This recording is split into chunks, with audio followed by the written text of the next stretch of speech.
Hey, what's up? What's talking Mike here. Let's talk about Absolute Martian Manhunter. This one is going to get a little trippy. So, issue 1 starts out with a literal bang, I have to say, where John Jones, John is in a coffee shop and has just been blown up by a suicide bomber.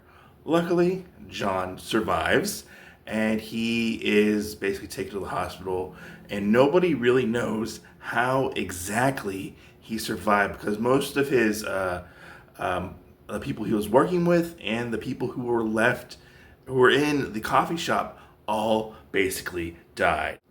After John gets out of the doctor, we end up meeting John's wife, and his wife is very, very happy that he is alive, obviously. And we also find out that, he has a son as well, and his son is possibly special needs. And we find out from John's wife that John very much throws himself into his work and really thinks nothing of what just happened. And he wants to go back onto the force because we find out he works for the FBI. He comes home. He talks to his wife and stuff like that. His wife really does miss him. He very much is an absentee father, to say the least. John's wife goes and tells him, hey, maybe go talk to your son, see how he's doing. And his son is basically sitting in a room, basically molding and making like clay figures of people he knows. And he makes one for his mom and himself. And John comes in, he's like, hey, how's it going? What's going on? What are you doing? Oh, you're making these cool figures? Awesome. Is there one of me? And he points to this figure, and it looks like this alien figure that we have never seen before. The next day, John ends up going back to the office, and he ends up talking to his superior. And his superior's like, hey, John, take a couple weeks off, because you've been through a traumatic event and whatnot. And John's like, no, I can handle myself. Let's do this. I don't really know if he actually took off or not, but his boss was like, hey, don't go back to the coffee house. This is so-and-so's, thing that he's got going, his case that's got going on right now. Don't interfere. You are technically like a witness to the crime. But John does not listen. He goes back to the coffee shop. He starts to investigate and whatnot, and he starts to kind of go talk to the bombers, people he knows, like his mom, his neighbors, stuff like that. He starts to question things like, why do people do certain things and whatnot? And he gets to this one point where he's actually talking to the bomber's mother. And the bomber's mother is basically like, oh, like my son would not do this. Everything is, he's not a bad guy. And things start to happen where he sees like this smoke, this colorful smoke come out of the bomber's mom's head. And John sniffs all this smoke into his nose. And he starts to get visions of like the bomber's life and who he was as a person and stuff like that. And he starts to hear voices in his head, like seek answers, stuff like that. And he starts to see smoke everywhere from people. We find out these are people's memories. And we get to the end of the book where John starts to have this big old panic attack. He doesn't know from up or down, right or left. And we find out that the Martian is inside John's head. And that's how this issue ends. All right, so let's take a look at the internal artwork. There's your creative team right there. And I just have to say, this artwork, it just blew it out of the water for me. Like, it is just so different and out there from any of the other Absolute books that have been going on. It is just amazing. It's trippy.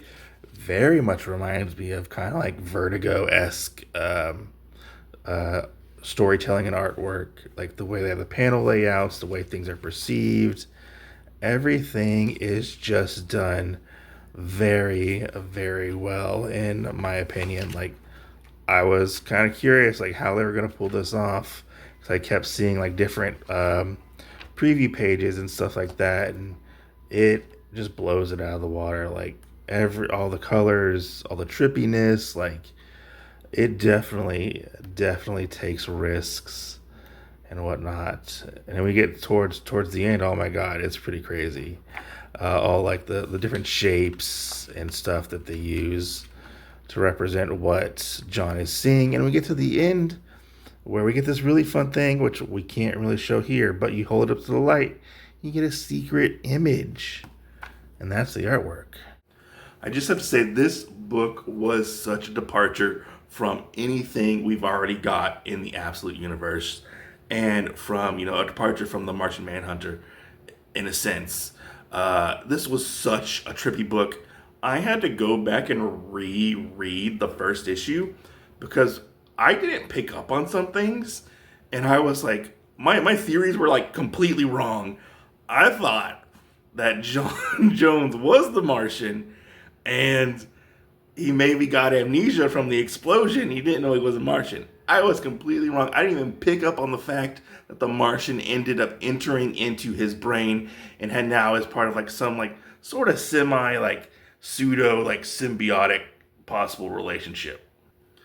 But this definitely hits on all cylinders and is so different and out there. And this is one thing that I really do like about the Absolute universe and the books that have been coming out, is like DC is letting them take chances and risks, because this is not going to be for everybody. For the most part, this is not your typical like superhero book. It feels like this very much feels like a detective noir science fiction story, very X-Files-esque, and I am all here for it. Like, everything works so well, except when I got confused. There was a part where I was like, am I just too stupid for this entire book? But no, I just didn't pick up on it.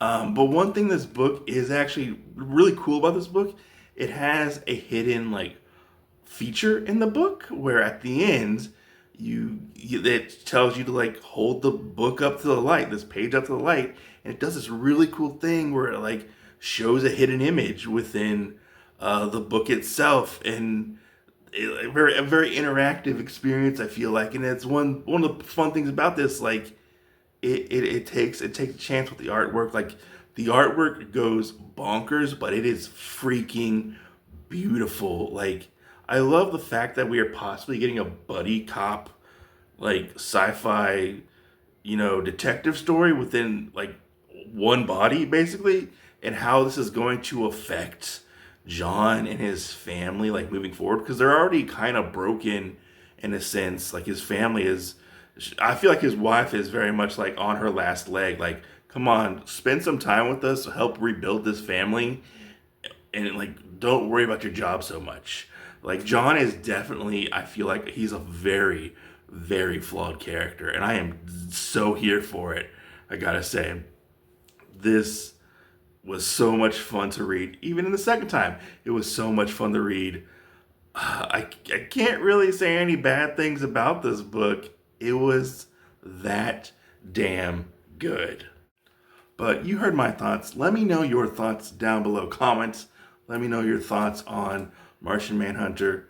You picking it up? You are not picking it up? I'm really curious where the story's going to go, because they actually did extend the issue count from 6 to 12 issues. So I'm on board for this. Let me know your thoughts. I'm gonna talk to you, Mike. Peace out. Stay safe.